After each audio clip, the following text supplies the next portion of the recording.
Let's have a closer look at what happened at day 2 of pre-season testing 2022. Probably the main topic today was porpoising. What is that? It basically means that these ground effect cars create so much suction underneath that they are getting lower to the street. As they do so, the downforce increases. At one point, they will be too close to the ground and the underbody is choking, so you have a sudden drop in downforce. So the car gets higher again and the cycle starts over. It's an old problem that we used to have in Formula 1 40 years ago with ground effect cars. You can solve the issue aerodynamically or with your suspension. You could either limit your suspension travel, but that might not be a good idea in other driving situations, or you could install a heave spring with progressive spring rate, so if the car gets closer to the ground, the spring rate increases, or you could increase the heave damping to avoid such oscillations. The aerodynamic solution would be to reduce downforce or to design a floor that doesn't drop downforce so rapidly. Or you do all of that at once. Now to the cars. We could see some closer shots of the Red Bull, which shows us an interesting feature of their side pod. In this picture we can see something that looks like an outlet underneath the rear axle and pointing at the beam wing. Since you don't want low energy flow in this area, it cannot be a normal air outlet. So it could be possible that Red Bull is not taking all of the flow in the side pods for cooling and guiding parts of it to the back of the side pod. If they design the system with a larger inlet and smaller outlet, it increases drag, but if we assume that we have the same airflow at inlet and outlet, but a smaller cross-section at the back, it means that the flow velocity increases and they could shoot a faster airflow onto the beam wing. Maybe we can see more detailed pictures of the side pod without cover soon to confirm that. We could also see Red Bull's side pod louvers today, which suggests that their radiators are at the top and this air channel below. Also, we could see details of their impressive mirror and we could see their pushrod suspension members. We see the pushrod coming up and connecting to the rocker. We see the suspension travel sensors and the auxiliary radiator in front of it. Their DRS pod actually reminded me of a welding head. And they continued with some rake work.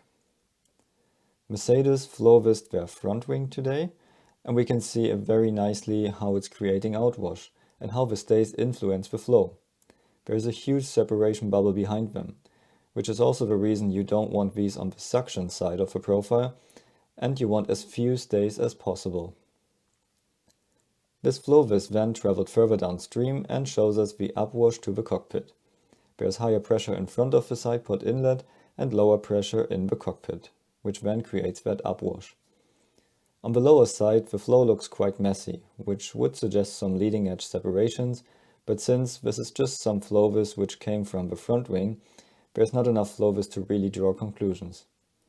Mercedes used a massive coke rake to locate the front rear wake and to correlate their CFD and wind tunnel data. Also, we could see their small and large louvres on the side pods. Aston Martin did some flow-vis on the beam wing, but it looks like they wiped it off already when this picture was taken. But Alpine showed us some nice beam wing flow-vis. Diffuser and wing elements look very clean here. Alpine used something that looks like a laser sensor to measure distance at their nose.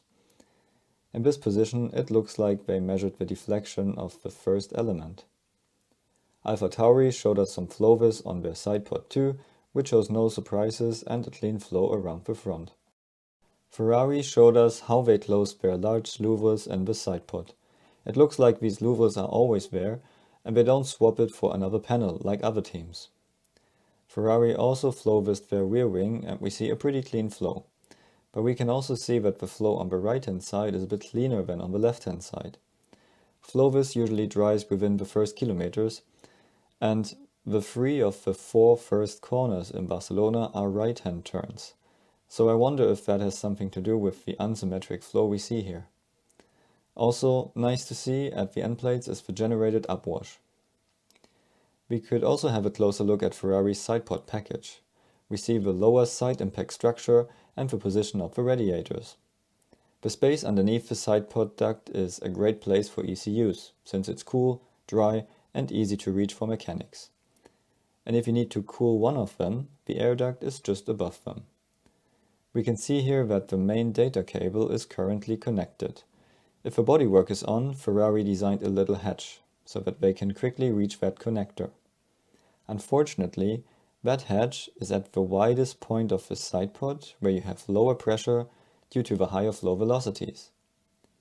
The result is that this little hatch is always sucked open while driving, and closed at lower speeds. To have a disruption in this crucial coke area can be costly further downstream. So let's see if Ferrari does something about it. Since F1 cars don't have radiator fans, they always need to be cooled by external fans once they stop.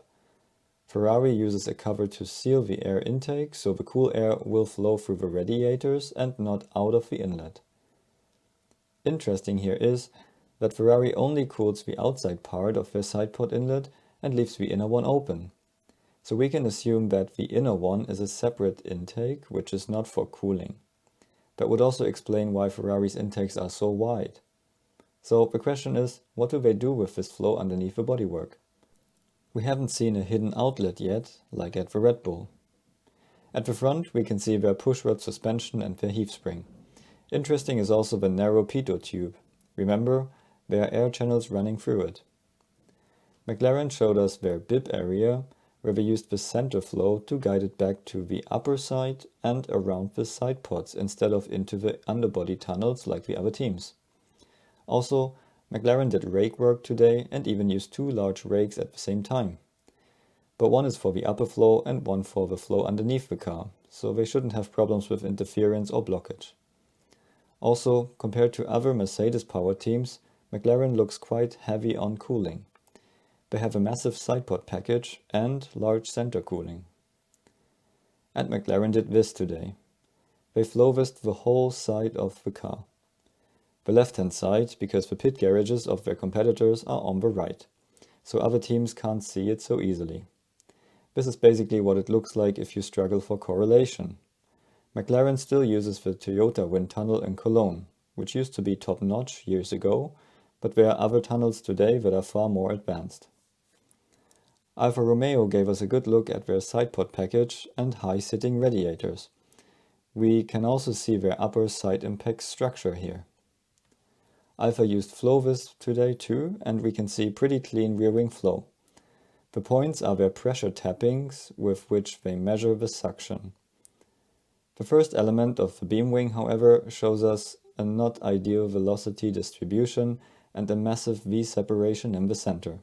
At Williams we could see the new generation front wing from underneath for the first time, and we could get a good look at their side pod with through flow.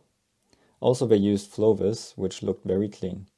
Interesting here is the V separation we see in the center, which is caused by the center stay. Haas showed us details of their pushrod suspension and a bib with a built-in coilover. That way they reduce underbody wear if the car touches the ground.